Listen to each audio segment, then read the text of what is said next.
everyone. Welcome to Behind the Paws. Today I'm here with the Texas Powerlifting State Champion, Eli Ochoa. Eli, how have these last couple of weeks been? It's been pretty cool. I mean, one state is what I plan to do, and I'm happy. It's great. So first off, how does it feel to be a state champion and break 3 out of 4 records? It feels really good. I'm blessed to do what I did under my circumstances, but I'm really thankful and grateful. It's great. What originally got you into powerlifting? I just always enjoyed being in the gym in general, and so when I found out that they had powerlifting and that they wanted me to do powerlifting, and I started doing it and competing, just the factors of me loving the gym and then competition, it just went really well together. Yeah, that's great. Do you remember the moment you realized you're really good at it? I think this summer when I started really seeing progress, and then people were like, "Wow, like you're gonna be insane. You're gonna be insane this coming year." So, yeah. Do you have like gym buddies you go with usually throughout the week? Sometimes if I'm there, I don't usually plan on working out with people, but if I go to the gym and I see someone I know and we're hitting the same muscle groups, then yeah. You go to a gym in Lufkin, or where do you work out at? I go to Fit and Firm. Yeah, nice. What's your favorite lift? Squat, bench, or deadlift? What do you think? It's personally deadlift. It's that last lift of a competition, and you get really hyped before it. So especially like that last attempt on deadlift, it's a lot of hype behind it. Your friends are behind you, cheering for you. You're more than likely going for a PR. Yeah. And so it's a lot of energy behind that. I saw the videos on Instagram, and they're pretty cool.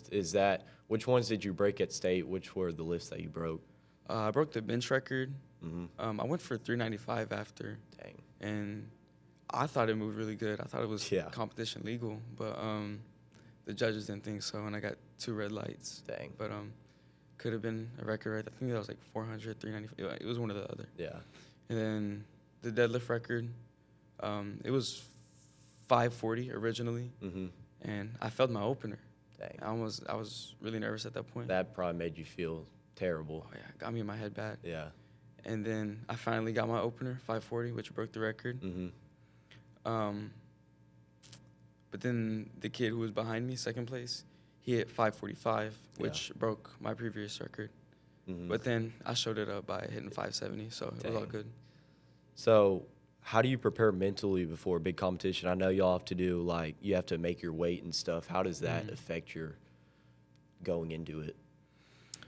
Making weight, it was pretty hard, but I just know what's going to happen. I kind of do anything to make sure I make weight.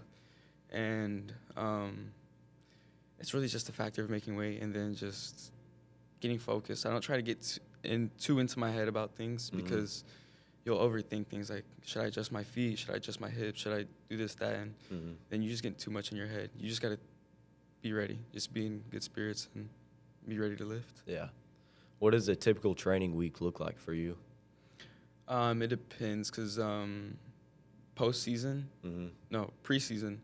I was doing 5 times a week. I would do a day. Mondays would be like an upper body day, and it would be like a push upper body. Tuesdays would be like a squat, bench, and deadlift day. And then Wednesdays rest. Thursdays, another upper body day. Fridays be a leg day, and then Saturdays another upper body day. So in the postseason right now that you're in, you're just going to be more chill about it and just glide through? What is your goal going into the postseason? Just to get healthier again. Had a little injury. And so I just want to make sure I get that taken care of and then go back at it like how I was doing because, year-round, I go intense. I'm always at it. So. Yeah, it's good. And was there a toughest moment this season, and how did you push through that? I think that was for sure whenever I did something to my adductors. I was feeling really good. It was the last training session before state. And I was working out like usual. I felt really good. Yeah. Went really heavy on a machine.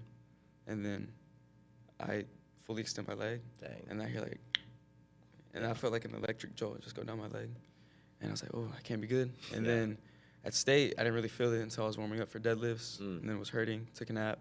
Woke up. It was my group of people starting to lift. And then I go, and I felt my opener.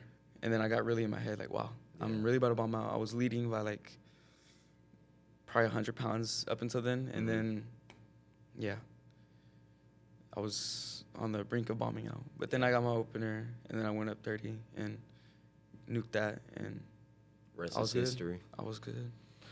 Who has been your biggest supporter or motivation along the way?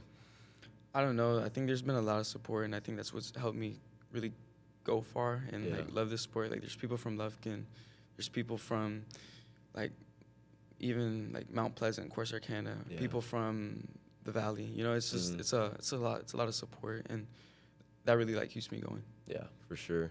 And what advice would you give to other high school students who want to start powerlifting? Start early, because it's really a time sport. Everyone is always getting stronger, and so if you're not healthy or in the game and getting better and better, but with time, then you're gonna get passed up. Yeah. And what's next for you? Any goals for the future or plans after high school? Next for me is just getting healthy, and then from there, thinking about what I want to do next. There's a national competition coming up in May. I really want to do that. Yeah. But I'm gonna have to talk to my parents and see about that, because obviously it costs money. First, you got to qualify, and then you have to pay for a qualification meet, and then you got to pay for the national meet, and it's gonna be pretty expensive. But I'm gonna have to talk it out, and then next year for THSPA, do the same thing again, but better, break every single record. And after high school's done, are you just going to be done, or is there a next step for college, or where are you planning to go for college? I'm hoping I can go to UT and they get me in their powerlifting team, or A&M, or somewhere in Texas. I want to stay in Texas. Yeah. But I definitely see myself lifting in college still. That's great. Well, that's all I have for the questions here. Thank you for joining Behind the Paws, and we'll see you next time. Perfect.